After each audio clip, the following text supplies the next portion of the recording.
Hey guys, what's up? I'm your boy Tape Longalo, and this is the Football Space. So today's topic of discussion will be Manchester United. Yeah, and we will be talking about one player in particular. And since this is the first video on the channel, I thought it would be right for me to talk about my team, which is Manchester United, the best team in English history. I'll leave that to you. So yeah, guys, jokes aside, I'm going to talk about a player who has divided opinion across the last 2 years or so, or the past 2 seasons. And this player has really divided opinion. Some people think he has potential to be one of the greats. Some people think he has potential to be good. And some people just think he's honestly shit. And I'm somewhere in the middle. But personally, if you were to ask me if I think he is what we need in our team right now, I would say no. Is he good enough? I would say no. But I don't think he's dog shit either. I don't think he's terrible. But has he been terrible in the past few games? Yes, he definitely has been terrible.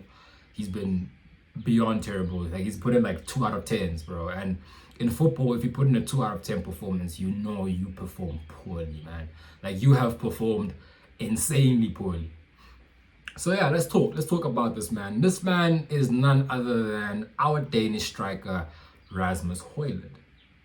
So last season we signed Rasmus Holjllund, and when we signed him, honestly, I was just happy we got a young striker, man. We got a striker because we didn't have a striker for so long, because having Anthony Martial is basically like playing with 10 men, because he's just, like, the latter parts of his United career were just terrible, man. He was just miles off it, because his body was broken, the injuries just got to him, and it was just over for him as a player, I must say. So yeah, we signed him. He comes into the team. His first appearances against Arsenal, he gives us something. There was something about him. I was like, oof, okay. And I looked at his scouting reports from people like Statman Dave, from people like Sam from the United People's TV, from Mark Goldbridge from the United Stand. And I'm like, you know what? Maybe this kid's decent, because the way these guys are talking about him, he must have something to his game that our scouting team has seen. Not that our scouting team is any good, but something that they've seen that he could elevate into a much better player than he already is. But one thing that concerned me was when I saw his stats at Atalanta. Those stats were not good. I think in his last season at Atalanta, he scored like 17 goals, which is not bad for a young striker. But if I look at his stats overall as a young striker, he wasn't necessarily a prospect. He wasn't necessarily a wonder kid. So I was wondering, why are we spending this much money on such a young kid? And by the way, if you're wondering how much Man United spend on this kid, they spent £75 million. Yes, £75 million. And just for context, Real Madrid spent £40 million on Vinicius Jr. I'll leave that to you. So yeah, you spend this amount of money on this kid, and I'm like, hey, are we really gonna spend this amount of money on this kid? And it's like, you know what? Let me give the kid a chance. Let me not criticize him. Let me just give him a chance to play. The first game, like I said, he played well against Arsenal. He was occupying the centre backs. He was strong. He was holding up the ball, and I was like, okay, maybe there is something about this kid. Then he plays the whole season, and progressively he just starts to get worse and worse and worse and worse. And I'm thinking, okay, there is a player here, I can see it. But 75 M's though, we overpaid massively. Let's just get that out the way. We overpaid massively. Insane overpayment. 75 mil, bro. For 75 mil, we could have gotten someone like a Lautaro Martinez. We could have gotten someone like a Victor Osimhen. We could have got an established striker who's at a decent age, a good age, not someone who's still learning his trade. Someone who's at a good age, experienced player who can come in and bang in goals. But we didn't, right? We got Rasmus. And That's what I thought when I saw a few games from him. I thought we were scammed. Okay, not scammed. Scammed is an overstatement. I thought we overpaid. We overpaid massively for him. Okay, cool. Let's move on from that. The next point. I watch him. I watch him play. I watch him judge his abilities, see what he's good at. And in the Champions League, I think there was a goal against Galatasaray where he gets the ball on the halfway line and he just shows the defender a clean pair of heels and goes and chips it. And I was thinking, wow, that is Ruud van Nistelrooy-esque. I'm thinking, okay, maybe we have a proper player on our hands here.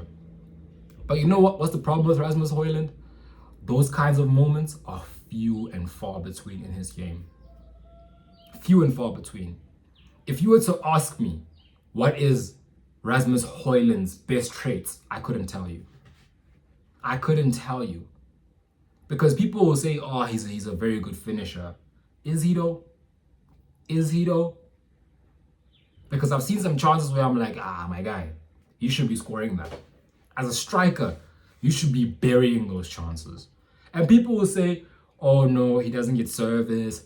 Look, bro, I understand not getting service. Not getting service, I agree with that. Playing as a striker for Man United is a graveyard shift. You know, you have to hustle for yourself. You have to do your own stuff. But his overall play, man, is just so poor. He's such a poor player, man. You give him the ball, you know the ball is getting taken off him.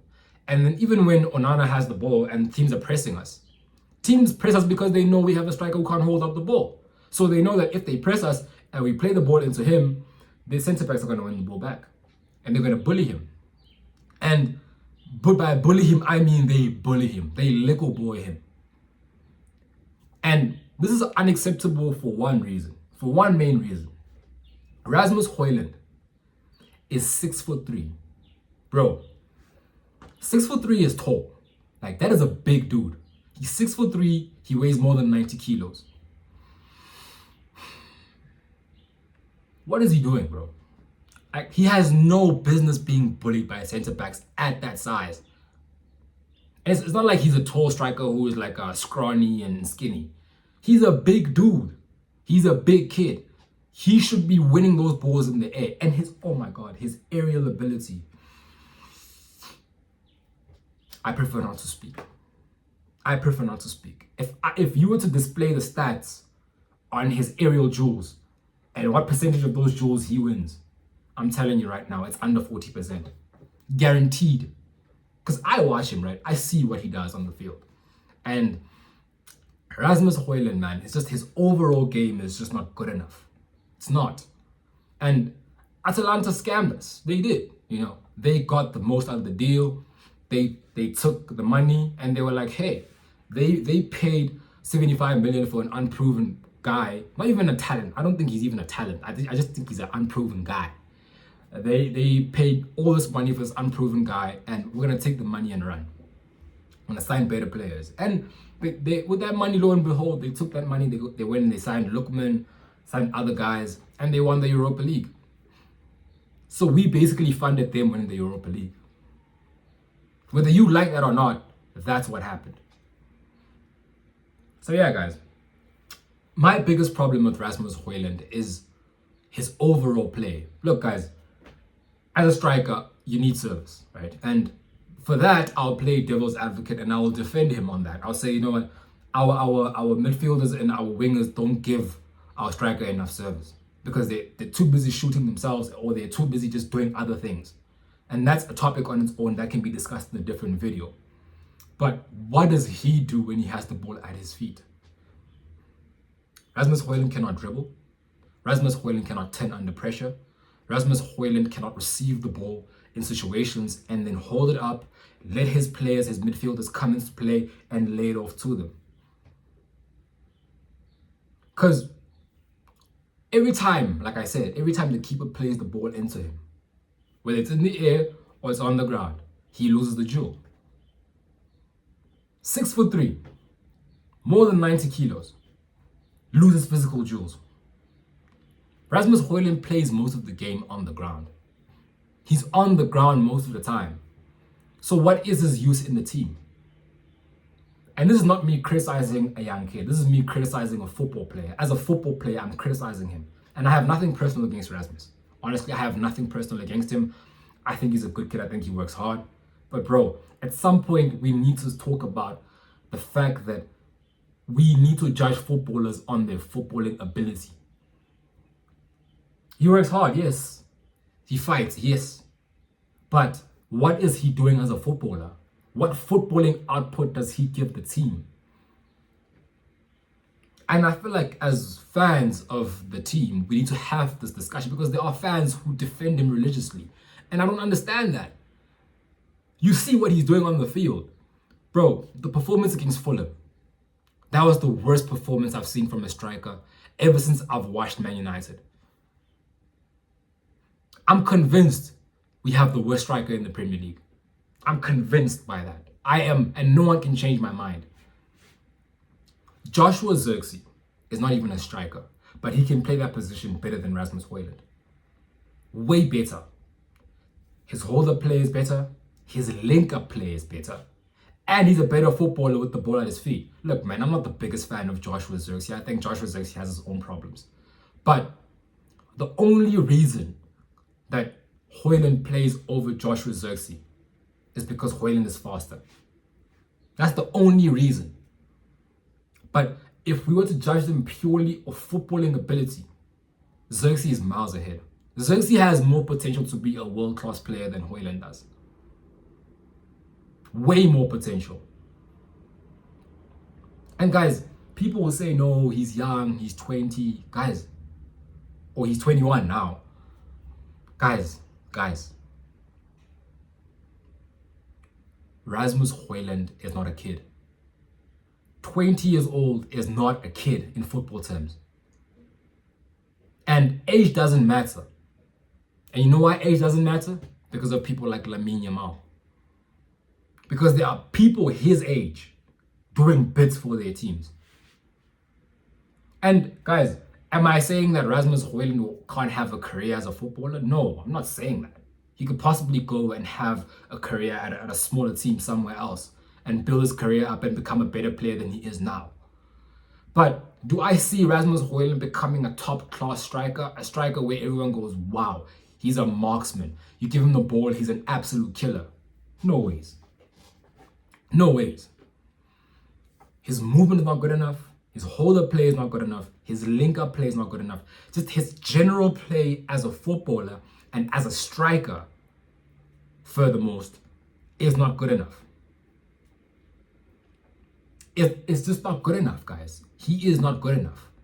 And I feel like as United fans, we need to stop saying people are young. Yes, you are young, but where is the talent? Show me the talent. You know, with Martial, he was young and he would make mistakes sometimes, but you could see the quality. It was there. Because you could see, okay, this guy actually has talent. He's a talented footballer. Besides him making mistakes, besides him always getting injured, besides him doing stupid stuff sometimes, the talent is there. Marcus Rashford, you know, he does crazy things. And even though I felt like he was heavily overrated, but the talent was there. You could see that there's talent in this guy. What is Rasmus Holjlund good at? I'll ask you a question again. What does he offer this team where it's like he becomes indispensable? And I heard something about them saying Rasmus is unsellable. Unsellable? In what world is he unsellable? Why is he unsellable? For what? 2 goals? 2 goals in 18 appearances. 18 appearances in the Premier League. 2 goals. Provided 5 of those were as subs, right? But still, 2 goals in 18 appearances. Is that good enough? Is that your unsellable player? Is that a player who you're going to say, guys, no, we can't sell this guy? Mason Greenwood came into the first team at like 18 or 17. Okay, he was 18. He came into the first team at 18 years old. He scored 17 goals that season. 17 goals. And there was a point where, ever since he started playing in the first team, the only player who had more goals than him was Mohamed Salah. So the age argument goes out the window immediately when you bring up that stat. Because people like saying people are young, like that's an excuse to be shit. It's not. Just because you're young doesn't excuse you from performing. You're a footballer, you're in the first team, you should perform. You should pull your socks up and carry your own weight. I don't believe Rasmus carries his own weight. When we play with Rasmus Holjllund in the team, me personally, I feel like we're carrying a passenger. Me personally, I feel like we're playing with 10 men. Because if the ball goes into him, it's a for sure we're losing it. And you know, when I heard Saeed from Saeed TV saying it, I was like, I don't really agree with Saeed on most things, right?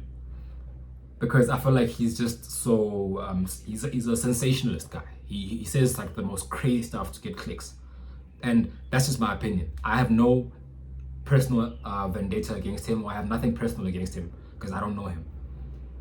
We live in two different countries, but he said that Rasmus Holjllund, when the ball goes into him, watch him. When the ball goes into him, we lose it. And I started watching that. And when I watched it, I couldn't unsee it anymore. When I saw it, I couldn't unsee it. Because every time the ball goes into him as a striker, he doesn't hold it up, he doesn't win aerial duels, the ball just gets taken by the centre backs. And centre backs enjoy playing against him.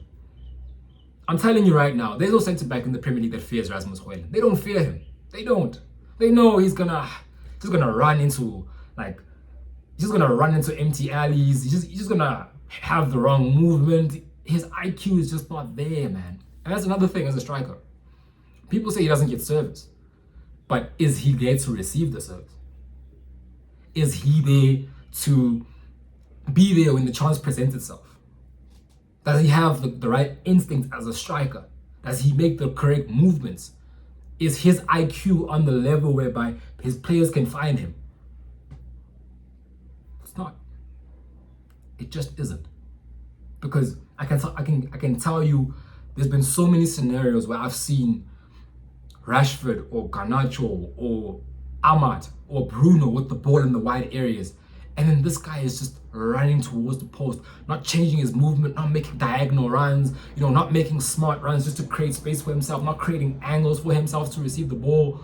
And I'm just there like, dog, you're just running in a straight line. You're just there running in a straight line. How can we trust you as a striker? How can your teammates trust you as a striker if you're just there running in a straight line?